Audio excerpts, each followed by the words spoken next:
各位朋友，大家好。绍兴11年的12月27日，也就是公元1142年的1月24日，这一天正是那一年的除夕。这一天，一个英雄连同他光复河山的梦想一起离开了人世。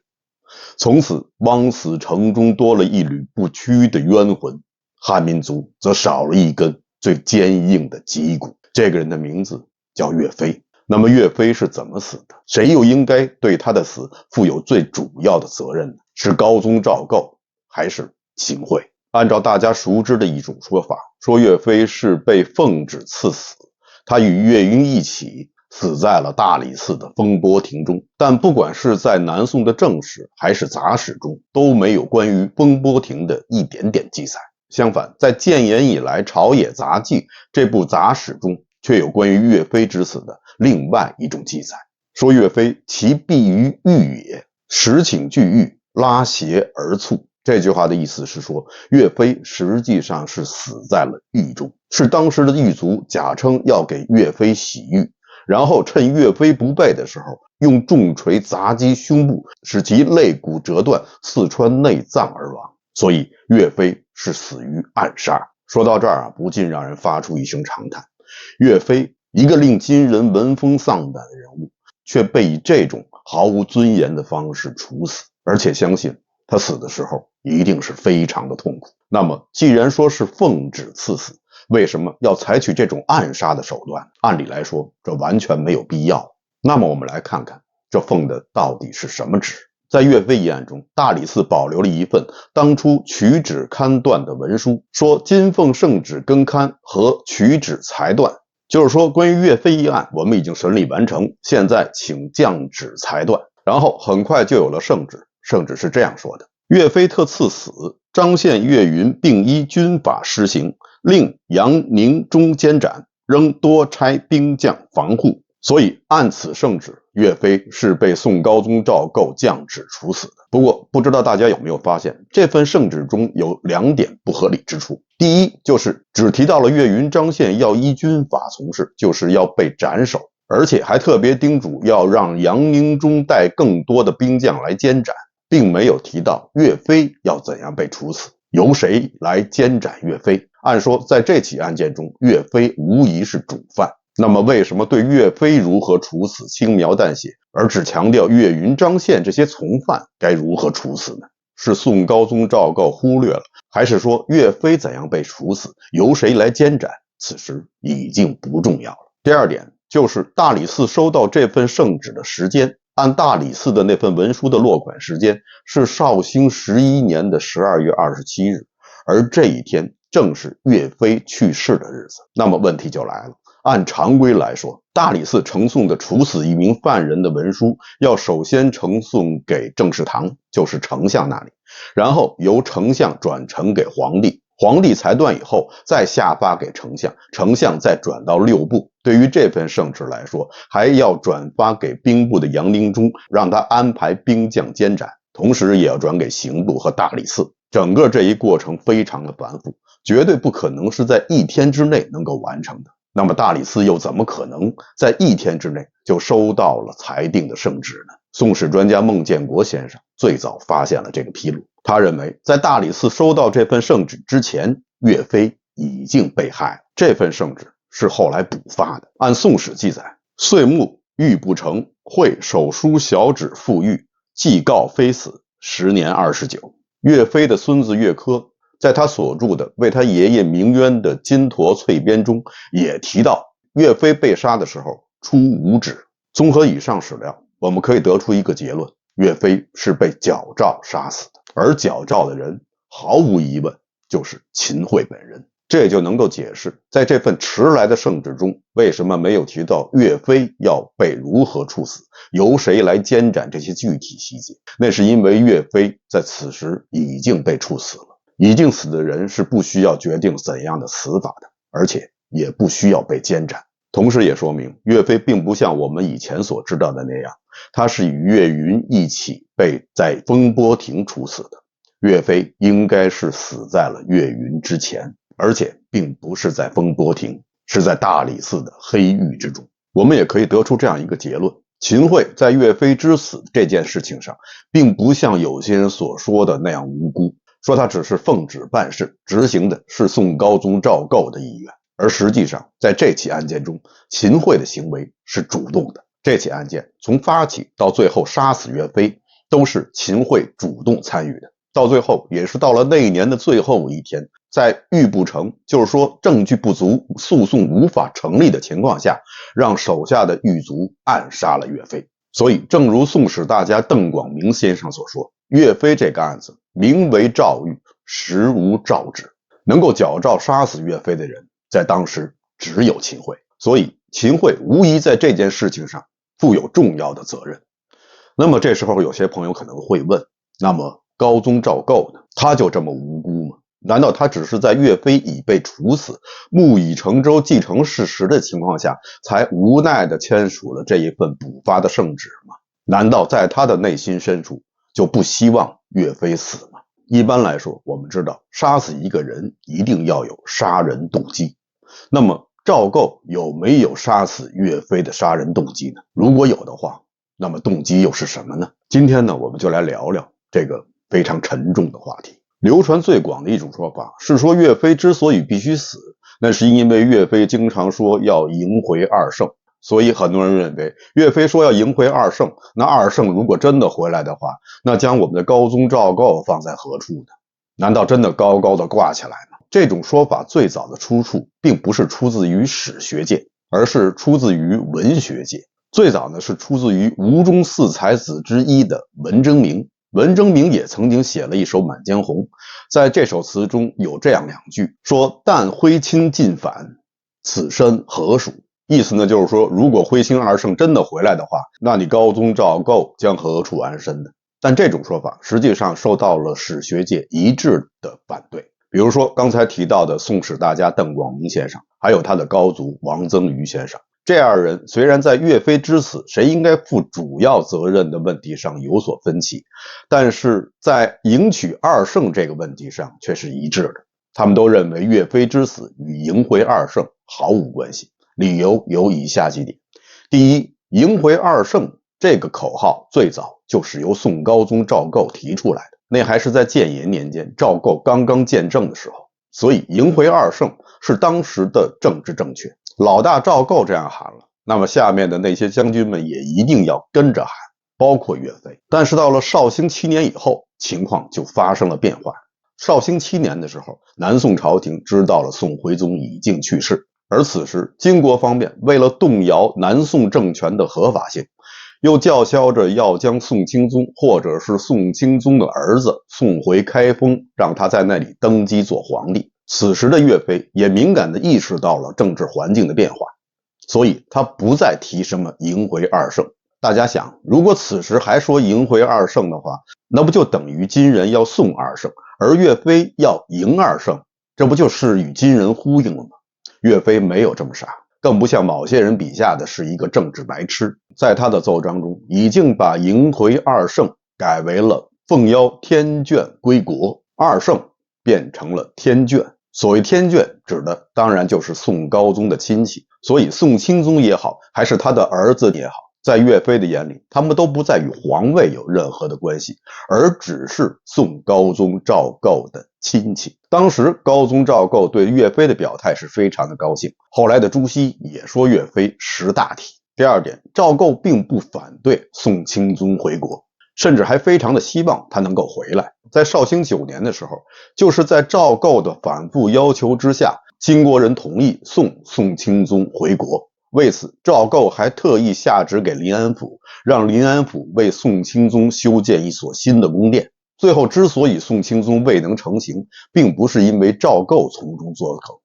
而是因为金国内部发生了政变。主战的完颜乌珠，也就是完颜宗弼，杀死了主和的完颜昌。完颜乌珠坚决不同意送宋钦宗归国，说宋钦宗在以后还有大的用处，如果有一天南宋的势大金人不抵的情况下，还可以让宋钦宗在开封登基，这样作为弟弟的高宗怎么也不能去抢哥哥的皇位吧。完颜乌珠在他的遗嘱中还着重强调了这一点，同时这一点也可以解释为什么高宗赵构希望他的哥哥回国。与其让金人手里拿着宋钦宗这张牌，那不如将这张牌握在自己的手里，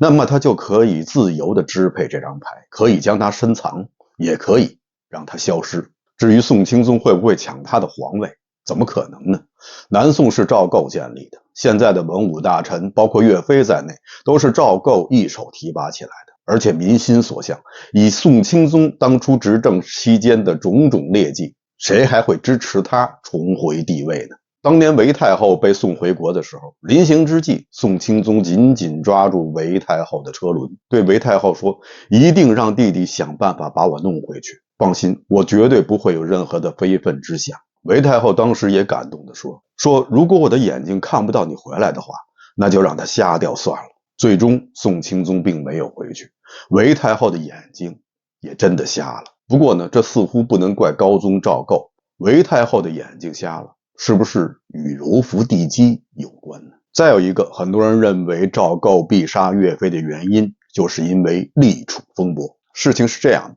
绍兴7年的时候，岳飞得到密报，说金国人要将宋钦宗的儿子赵慎送到开封登基做皇帝。岳飞得知这一消息以后，知道事情重大，马上就写奏折给高宗赵构，说希望高宗能够马上立储。这件事情确实当时引起了高宗赵构的不满。高宗赵构回信说：“卿言随中，然握重兵于外，此事非卿所当议也。”意思就是说，你重兵在手，这事儿是你该议论的吗？大臣干预皇帝立储，在宋朝来说，是不是一件大逆不道的事情呢？我觉得这个呢，得分人，看这位大臣是文臣还是武将。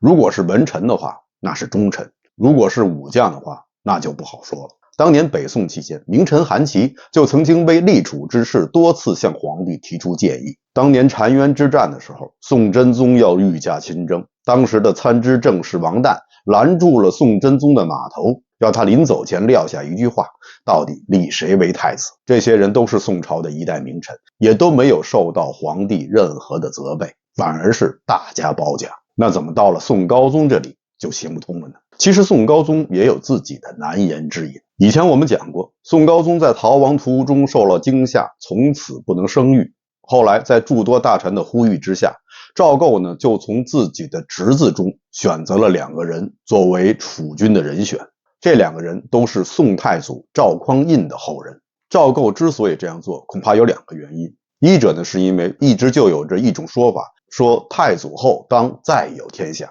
还政于太祖一系。赵构也算是顺应了民意，但我想这并不是最主要的。赵构之所以不在太宗一系中选择继子，有人说是因为靖康之乱中将赵宗一系的后代一锅端了，都被送到了北。但即使这样，在南方找一个太宗一系的远支，应该也不成问题。那么赵构为什么不选择太宗一系呢？恐怕赵构想得更为深远，因为如果从南宋的地界中选一个太宗一系中的人作为继子，那么在血统上，他与皇位的距离怎么也比不上被金国掳走的太宗一系中的后代们。那么到时候，如果金国人再扶持一个太宗一系的后人登基，那么在法统上就会比赵构选择的候选人要更具合法性。为了避免这样的麻烦，赵构干脆从太祖一系中选。虽然选定了2个候选人，这2个孩子一个叫赵苑，一个叫赵据，但赵构迟迟没有决定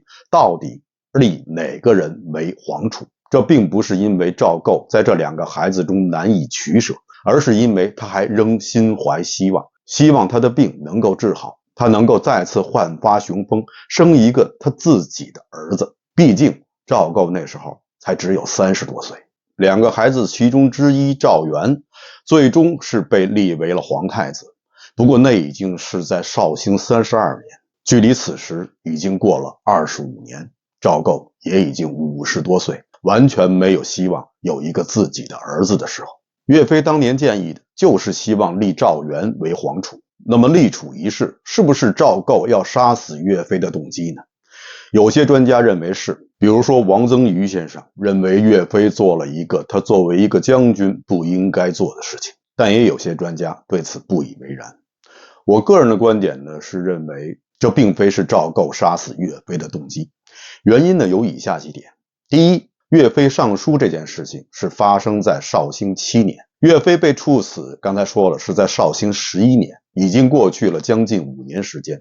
赵构是不是也太有耐心了？第二，就如我们刚才所说，岳飞并不是政治白痴，当时他认为事情重大而且紧迫，但也没有因此乱了方寸。他的这份奏书并不像他以往那样由手下的文士进行书写，这份奏书是由他自己亲书的，而且是采用了密奏的方式，说明岳飞已经充分考虑到了立储这件事情武将干预可能会有麻烦的风险。高宗收到信后虽然不高兴，也责备了岳飞几句，但高宗也表示他知道岳飞的忠心，他说轻言随忠，而且岳飞所建议立的皇储正是赵构后来立的宋孝宗赵苑，这一点并不违背赵构的心愿，只是时间早了一点。但毕竟当时情况紧急，赵构在申斥了岳飞几句以后，也觉得不应该对岳飞太过严厉，于是特意让薛弼去安抚岳飞。赵构对薛弼说：“非义似不悦，卿自以义开谕之。”意思就是说，我骂了岳飞，岳飞可能不太高兴，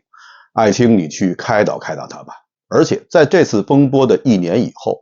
岳飞进宫去见赵构的时候，赵构还特意安排岳飞与他心目中的储君赵源见面。而且从以后赵构与岳飞的上百封通信中也能看出，这件立储风波并没有给二人的关系蒙上太多的阴影。这件事情应该说在当时就已经过去了，赵构应该不会为了这件事情而杀了岳飞。那么岳飞被杀，是不是因为岳飞已经功高盖主，他麾下的岳家军战斗力极其强大，甚至威胁到了皇权呢？毕竟宋朝的历代皇帝历来是非常忌惮武将掌握兵权的。那么岳飞是不是因为这个被杀呢？首先需要搞清楚的是，岳家军并不像后来清朝的湘军、淮军那样属于是私家军，岳家军完完全全是在南宋的国防编制以内，岳家军的军粮供应、后勤保障以及人事任免全部是由中央政府来负责的。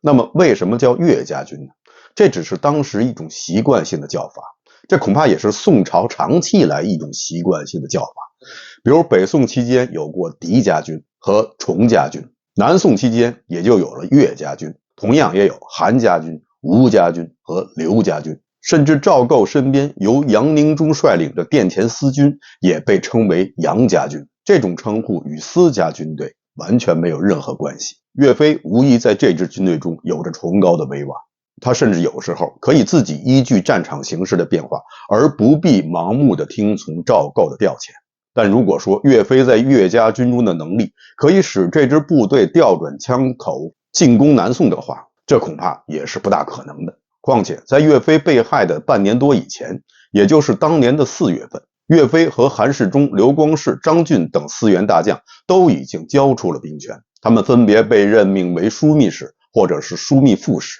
那么在此种情况下，赵构又有什么理由会因为担心岳飞拥兵自重而将他杀害呢？再者说了，赵构能够如此平稳地收回兵权，这也说明了包括岳家军在内的这几支部队，他们的归属权都是属于南宋政权的，赵构完全可以控制这些部队。试想一下，如果赵构没有足够的控制权的话，那么他又怎么可能用12道金牌将岳飞召回呢？别忘了，岳飞那时候刚刚取得了郾城和颍昌的大捷，此时岳飞的兵锋距离开封不过只有40里的距离，收复故都指日可待。在这种情况下，赵构都能将岳飞召回，岳飞虽然有1万个不愿意，但也必须要遵旨而行。12道金牌呀，这也使得岳飞成为了中国有史以来获得金牌最多的人。当然了，有的学者认为12道金牌是小说家杜撰的，最早在岳珂所著的《金陀粹编》中说的是12道诏书，是金牌也好，是诏书也好，是1道也好，还是12道也好，毕竟不管怎么说，岳飞都是在巨大的胜机面前被非常痛惜地召回了。那么有人可能会问，岳飞能不能抗旨不遵，先收复开封以后再说呢？这恐怕不能，因为其他的友军已经被召回了。如果岳飞继续打下去的话，那他就是孤军深入，而且他的后勤供应完全依赖于南宋的中央政府。如果赵构掐断了后勤保障，那么岳家军就完全成了一支孤军。所以岳飞不得不撤。从这方面也能看出来，南宋的中央政府对叶家军有着非常强的控制能力。那么如果上述所说的都不足以构成赵构杀死岳飞的动机的话，那么赵构为什么一定要杀死岳飞呢？交了兵权的岳飞此时已经去了庐山，过上了半退休的生活。这时候南宋与金又开始了和谈，岳飞也并没有反对议和，至少没有反对到要死谏的地步。那么赵构为什么还一定要杀了岳飞呢？在分析杀死岳飞真凶的时候，我们提到了两个人，赵构还有秦桧，其实还应该再加上另外一个人，这个人就是杀死岳飞的外部原因，他就是金国的完颜乌珠。在和谈期间，完颜乌珠曾经写信给秦桧，据《宋史》记载，汝朝夕以和请，而岳飞方为河北徒，必杀非，实可和。就是说，完颜乌珠已经将杀死岳飞作为和谈的一个必要条件。相信完颜乌珠也通过他的使者将同样的意思转告给了当时的高宗赵构。虽然在完颜乌珠写给赵构的信件中并没有说到要杀死岳飞才能议和，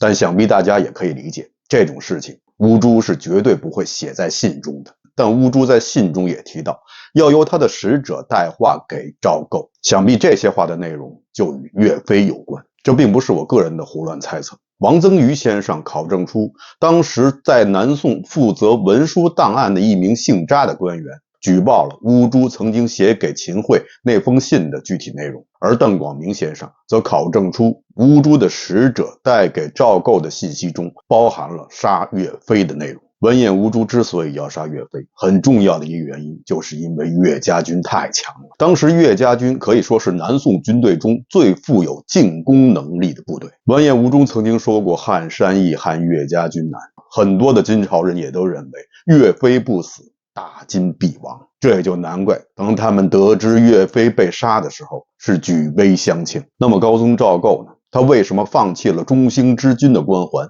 而甘心屈身求和呢？为此还不惜杀了自己的肱骨之臣。此时的赵构早已不是当年出使金营时那位无惧无畏、慷慨陈词的康王。在经历了搜山捡海抓赵构，在经历了毛刘兵变，以及在这过程中很有可能因为惊恐而失去了他曾经引以为豪的男性功能以后，赵构已经被吓破了胆。而此时他已经登上了皇位，掌握了权力，也失去了当年的无欲则刚。其实历史上很多人都是这样，年少轻狂的时候可以视富贵如华如粪土，而当失去了年少时的锐气，而又掌握了一部分权力以后，权力就像一个让人越陷越深的泥沼，慢慢的就再也拔不出来了。不是也有一个人在年少的时候曾经写过这样的诗吗？慷慨歌燕市，从容作楚囚，引刀成一块，不负少年头。这是他在狱中写的一首诗，当时他料定自己必死，但同样也是这个人，到他进入中年，掌握了一定权力以后，最后却成了民族的叛徒，他就是汪精卫。此时的赵构一心想的就是求和，他求和的思想并不是源于他对当时形势深刻的思考，而是仅简单的出自于他的恐惧。赵构的恐惧当时已经是中外闻名，金国人也深知道赵构已经被吓破了胆。所以有一次，完颜宗弼对即将出使南宋的金国使者说你见到了赵构以后，你就玩命的骂他。金国的使者当时很害怕，说您让我玩命的骂宋朝的皇帝，这到底是玩谁的命呢？宋朝的皇帝还不得杀了我？完颜宗弼非常肯定的告诉他，没关系，你随便骂，他绝对不会杀你。果然，这个使者见到赵构以后，用尽了浑身的力气把赵构臭骂了一遍，而赵构的反应则是躲到了屏风后面偷偷的哭泣，然后又吩咐下面的大臣好好的款待这名金国的使者。赵构对金人的恐惧已经到了一种病态的程度。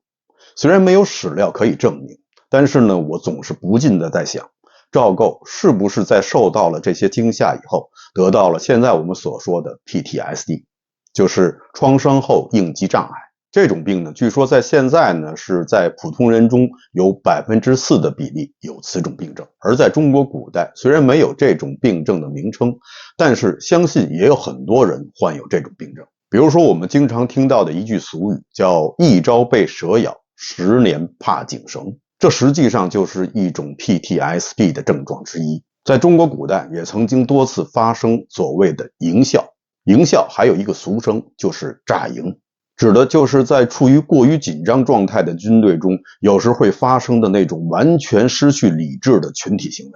可能就是源于一个士兵在晚上的一声尖叫，就可能导致全营炸了窝，士兵之间相互扭打残杀，甚至由此产生灾难性的连锁后果。处于极度恐惧之中的赵构，早已经不在乎什么中兴之主的光环，不在乎收复故都、收复失地，不在乎千秋万世以后的美名和宋朝百姓的殷切期盼。即使这些东西都唾手可得，赵构也不愿意为此做任何的努力。毕竟要取得这些，还是要花一些时日，受一些惊吓，经历一些波折的。况且如果事情进展的不顺利，如果金兵反杀过来呢？难道又要让我赵构四处的奔跑躲藏吗？即便是成功了，如果岳飞的岳家军尾大不掉，如果像当年的陈桥兵变一样，岳飞也被人披上一件黄色的外衣呢？所以赵构选择了放弃，他宁愿不要这些，也要自己的偏安一隅，也要让自己有一个坚硬的乌龟壳可以藏身其中。赵构是一个极端自私的人，